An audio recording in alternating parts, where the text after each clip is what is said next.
Airbnb in Cocoa Beach? Are you thinking about buying one?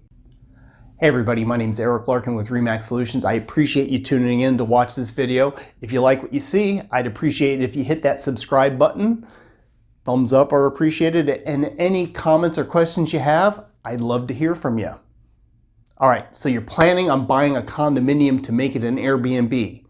Right now in the Cocoa Beach area, we have over 30 complexes that'll allow 1 week minimum rentals, which I think is ideal for the Airbnb. If you are considering going that route, here are some things you should know. One of the first things you have to ask yourself is, how am I going to pay for it? If you're paying cash, that's fantastic. It's pretty easy and straightforward from there. But if you're getting a loan, you got to realize besides you qualifying for the property, the association has to as well. One of the things that the lenders are going to be looking at is the ratio of tenants to owners.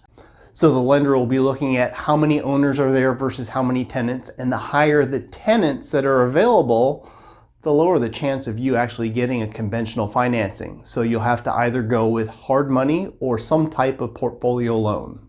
You've got to confirm the rental restrictions. The whole reason why you're buying this condominium is to use it for short-term rentals, your Airbnb or VRBOs, and you need to look at the condo docs to make certain that the docs line up with how the property is being advertised. The MLS is not always accurate, and you should look through the docs to make certain you could use this property for what you intend on using it for.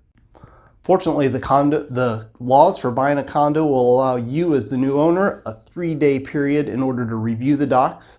If this is something you don't want to do yourself personally, you could always hire a real estate attorney to go through the docs to verify that your plans for the property will work out with this condominium. Some other things to consider while you're going through your review period of the docs are, does the board need to approve every tenant that moves into the property? What are the pet restrictions? What are the vehicle restrictions? And I also advise looking at the financials to make certain that it's fiscally sound property that you're buying into. You should always ask if they have any past or soon to be coming assessments as well. I recommend you find yourself a good property manager.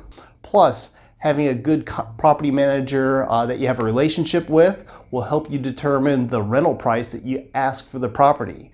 We have many different seasons here for short-term rentals. In January through April, there's a much higher demand, so you can get a much higher price. But what about the other months of the year? You want to make certain you're marketing the property at the right price point so that you don't have many vacancies and you have the best return on your property. And finding a good property manager is the way to go with that. Running a property takes a lot more than just putting it online.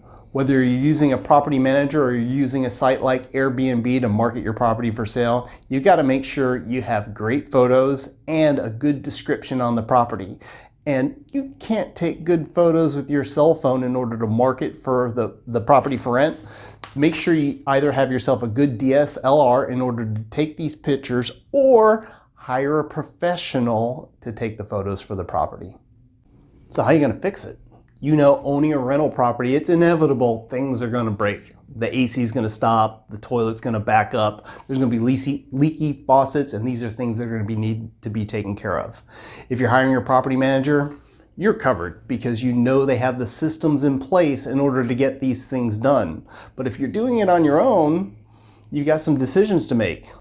If you're local, you should be okay because you should have resources available that you've been using either for other rental properties that you own or for your own personal home. If you're out of the area, you will need to either I recommend connecting with the real estate agent that helped you purchase the property, because as an active real estate agent in the area, I've got resources in order to help get transactions done, either for the buyer or the seller side, and I'd be more than happy to introduce you to my team of vendors that have helped get things done. So if you're thinking about buying an Airbnb, I hope this video helped. If you have any other questions that I might be able to help you with, you can either give me a call, and of course my contact information is below. My name's Larkin with REMAX Solutions. I appreciate you tuning in on this video. I'll see you on the next show.